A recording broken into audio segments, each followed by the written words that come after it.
नमस्ते आदाब, मैं एंकर दिव्या Kamble CBN news 18 में आपका स्वागत करती हूँ।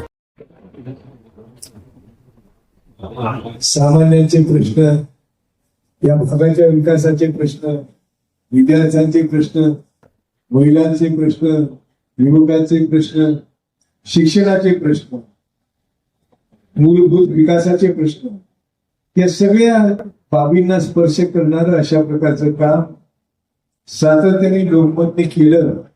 म्हणून लोकमत कधी लोकांच्या मनात घर करून बसलं हे समजतच नाही. पण या ठिकाणी अग्रवालजी सांगितलं, मंचावर सगळी मंडळी बसली आहेत. आदरणीय उल्हासदादा आहेत, अग्रवालजी आहेत, रस्तोगीजी आहेत, वाघ साहेब आहेत, व्ही पाटील साहेब, के पाटील साहेब आहेत. सर्व या ठिकाणी जमलेली मान्यवर मंडळी आहेत. ज्यांना पुरस्कार मिळाले ती सगळी पुरस्कार घेणारी मंडळी देखील या ठिकाणी आहेत. जीवनामध्ये काहीतरी विशेष त्यांनी केलं, त्यांचा सन्मान करणं, त्यांच्या प्रति कृतज्ञता व्यक्त करणं ही देखील भावना या ठिकाणी आजच्या कार्यक्रमामध्ये आपण आवर्जून पाहता आहात किंवा व्यक्त करता आहात. हे अतिशय महत्वाची गोष्ट आहे. वृत्तपत्राचं भूमिका केवळ समाजातल्या चांगल्या वाईट गोष्टीवर टीका करणं नसते, तर जे जे काही चांगलं असेल त्याचं कौतुक करणं, त्याचा सन्मान करणं, त्याच्याबद्दल कृतज्ञता बाळगणं आणि ती व्यक्त करणं ही देखील असते. ही भूमिका आपण या ठिकाणी आज घेतात हे पाहून खूप आनंद वाटतो. बाबूजींनी ज्या परंपरा निर्माण केल्या त्यांनी महत्वाची परंपरा, आणि त्यातूनच जनजीवन आणखीन एकत्र असं घट्ट पीठ व्हावी या वस्त्राची, अशा प्रकारची भूमिका लोकमत सातत्याने घेत आले. सगळ्यात महत्वाची गोष्ट मला लोकमतची जी आवडते ती अशी की कोणतीही बातमी प्रसिद्ध करताना त्याची एक बाजू न म्हणता त्याच्या दुसऱ्या बाजूलाही तपासल्याशिवाय आणि खात्री करून घेतल्याशिवाय लोकमतमध्ये बातमी कधी येत नाही. ही फार मोठी गोष्ट आहे. कारण समाज जीवनामध्ये जनमानसामध्ये एखादी हवेत उठणारी बातमी छापणं आणि त्याच्याबद्दलची संधी स्पष्टीकरणाची न मिळणं, अशा प्रकारची सवर्ण पत्रकारिता समाज जीवनाला फार मोठा धक्का लावून जाते, असं अनेकदा आपण अनुभवतो.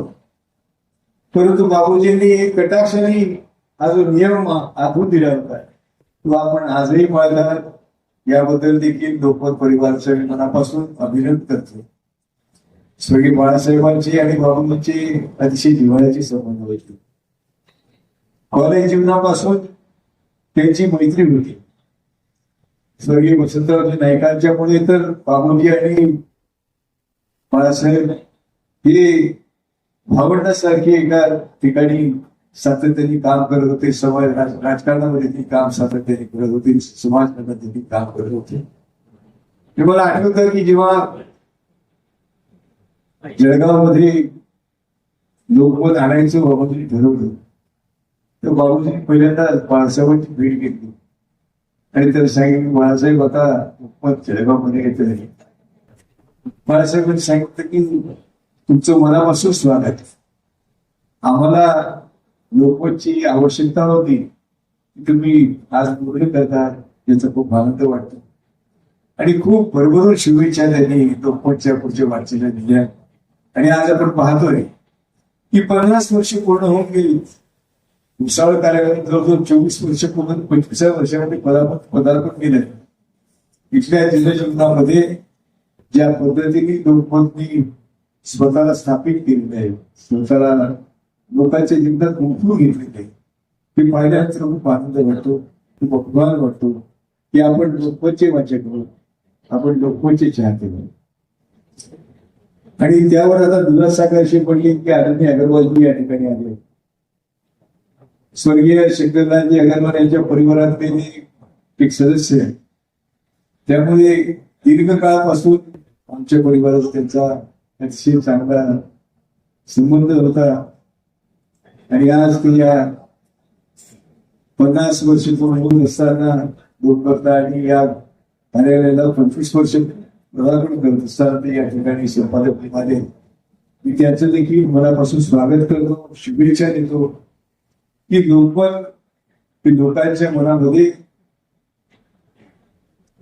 स्थिर राहून एक कायम जागा त्यांची निर्माण केली आहे ती कशी स्थिर राहू किंवा अधिक वाढील दाखवतो लोकमान्यांचं प्रेम आणि लोकजीवन खऱ्या अर्थाने प्रतिबिंबित करण्याचं काम लोकमतकडून सातत्याने होत राहणे अशी प्रार्थना मी या ठिकाणी करतो आणि त्यासाठी लोकमत परिवाराला मनापासून शुभेच्छा देतो. जय हिंद, जय महाराष्ट्र. सन्माननीय के बी पाटीलजी,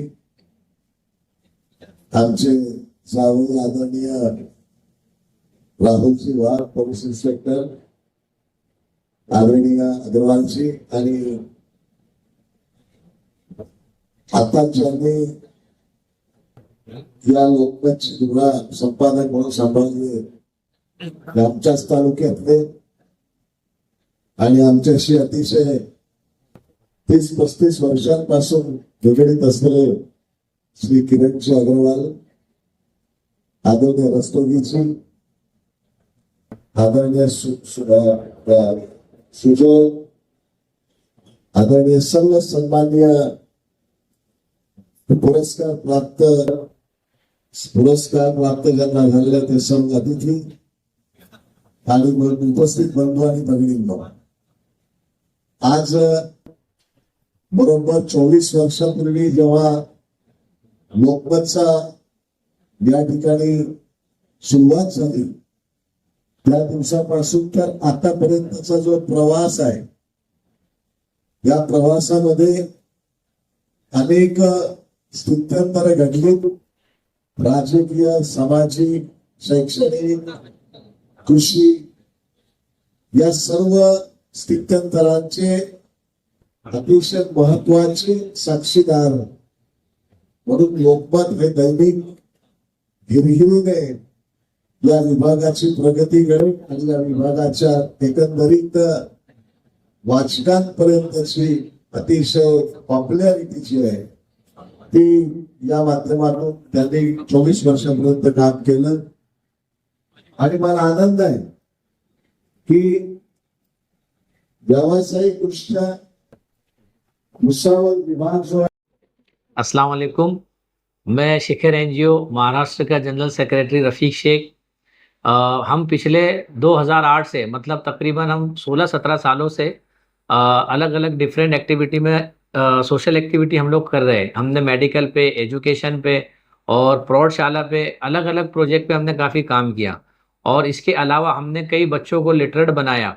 हमने टेक्निकल इंस्टीट्यूट ओपन करके विदाउट डोनेशन जो बच्चे पढ़ना चाहते थे, एजुकेशन लेना चाहते थे, ITI के माध्यम से उनके पास डोनेशन नहीं था, ऐसे बच्चों को विदाउट डोनेशन देकर हमने उनको एजुकेशन दिया. तकरीबन हमारे 50 से ज़ायद बच्चे जो है वो जॉबलेस थे, आज वो जॉब कर रहे हैं, जिसमें से 15 से ज़्यादा बच्चे विदेशों में काम कर रहे हैं.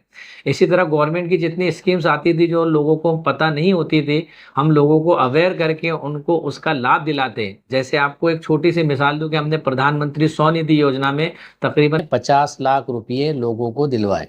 हमने बांधकाम कामगार कल्याण योजना में 1000 से ज़्यादा लेबरों को लेबर कार्ड, पेटी हमने उनको दिलवाई. और इसी तरह हमने 2000 से ज़्यादा लोगों के आयुष्मान कार्ड बनाए, जिसमें प्रति वर्ष प्रति व्यक्ति को 5 लाख रुपए का गवर्नमेंट की तरफ से मेडिकल मुफ्त है.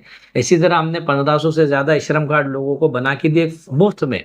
इसी तरह हमने कई परिवार को जिनके पास राशन कार्ड नहीं थे उनके राशन कार्ड बनवाए, जिनके राशन कार्ड बंद थे उनको राशन कार्ड उनके चालू करवा के दिए और 1000 से ज़्यादा लाडली बहनाओं को हमने फॉर्म भर के लाभ दिलाने का हमने प्रयास किया. तो ये सारी हमारी एक्टिविटी को देखते हुए लोकमत ने फिर एक बार मुझे गौरव कर्तृत्व का अवार्ड देके सम्मानित किया. तो मैं वासिफ पटेल का और लोकमत परिवार का तहे दिल से शुक्रिया अदा करता हूँ कि मेरी ये 16-17 सालों की मेहनत को देखते हुए उन्होंने फिर से मुझे तीसरी बार इस अवार्ड से सम्मानित किया. इससे मुझे और आगे काम करने में प्रेरणा मिलेगी और मेरे जैसे जो भाई है जो काम करना चाहते हैं उनको भी उनकी हौसला अफजाई होगी और वो भी इस फील्ड में आएंगे. मैं ऐसी उम्मीद करता हूँ. Thank you.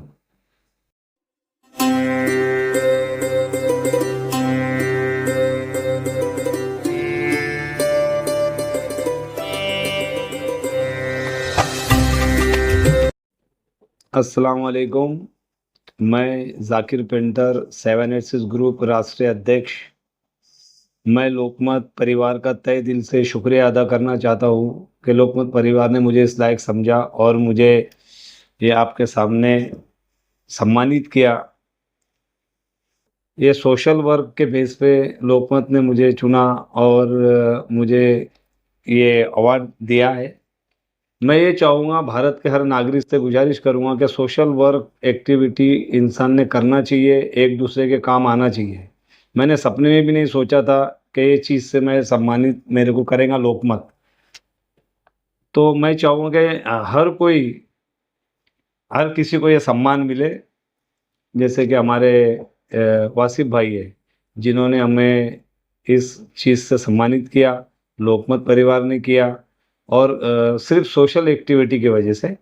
तो आगे भी मैं दुआ करूँगा अल्लाह से कि मैं और अच्छे काम करूँ और मेरा ग्रुप भी अच्छे काम करे, 786 ग्रुप और बिलाल एंटरप्राइजेस, अगली बार भी इंशाल्लाह यही पुरस्कार मिले।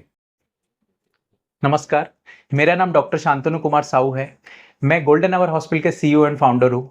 गोल्डन आवर हॉस्पिटल मेरा एक ड्रीम प्रोजेक्ट था जिसको मैं 1 साल पहले शुरुआत करी। इस 1 साल में मैंने भुसावल शहर में काफ़ी क्रिटिकल केयर सर्विसेज काफ़ी अच्छी तरह अपने एक दायित्व के साथ निभाया। इस सारे दायित्व को देखते हुए लोकमत परिवार के दौरान मुझे 2023 और 2024 में सम्मानित किया गया। इन सारे सम्मान के लिए मैं लोकमत परिवार और वासी पटेल जी का बहुत बहुत दिल से धन्यवाद करूंगा। और मैं उम्मीद करूंगा कि ऐसे सर्विसेज भुसावल में और भी आगे होते रहेंगे और ऐसे सर्विसेज को लोकमत परिवार की तरफ से उनको सम्मानित किया जाए। और इन सब के लिए आप सबकी दुआएं और आप सबकी शुभभावना के साथ मैं इस सेवाओं को आगे भी भुसावल शहर में देता रहूंगा। धन्यवाद, नमस्ते।